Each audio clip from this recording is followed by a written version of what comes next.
Hi Memoir fans, this is Karen again. And this time I wanted to do a short video for you about how to take all those details that you can accumulate in doing a family history and make a story out of them. So one of the questions that we read recently on a website was about someone who had exactly that question. She'd gotten lots of names and dates, she'd gotten little details of her ancestors' history, but how do you turn that into a real story? And my answer to her was, focus on the story component of history.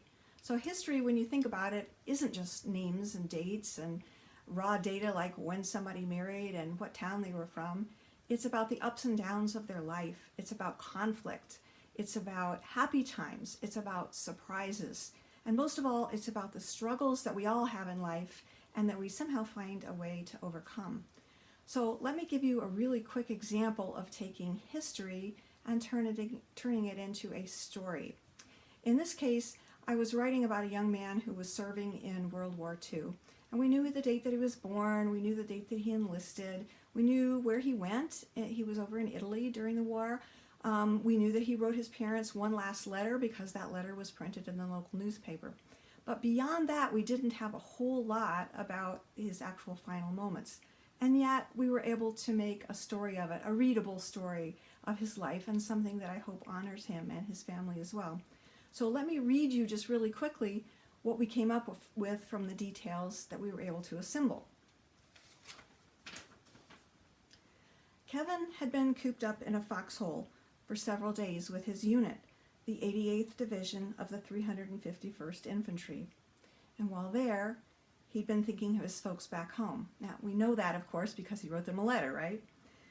Quote, "You seem to get used to the big guns going off and all the excitement," he wrote to his parents on July 20th from the uncomfortable quarters of his trench.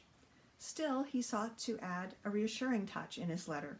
Quote, "There are planes zooming back and forth over our heads all the time," he wrote, "but mostly all are ours." On July 26th of 1944, Kevin's unit staged an attack on the town of San Romano. Fighting in the streets was exceedingly fierce, the Army chaplain would later write to Kevin's parents. During the advance, he was struck by enemy sniper fire, and Kevin died there on the streets of a town more than 5,800 miles from home. Now that was a detail we could look up, right? The letter that he'd written his parents from the foxhole just 6 days earlier, the one that assured them I am okay, that arrived the same day as the telegram announcing his death. So that gives a picture of what was going on. It's assembled from little bits and pieces that we had in the newspaper article. The newspaper stories had mentioned that his parents got the telegram about his death on the same day that they received his final letter.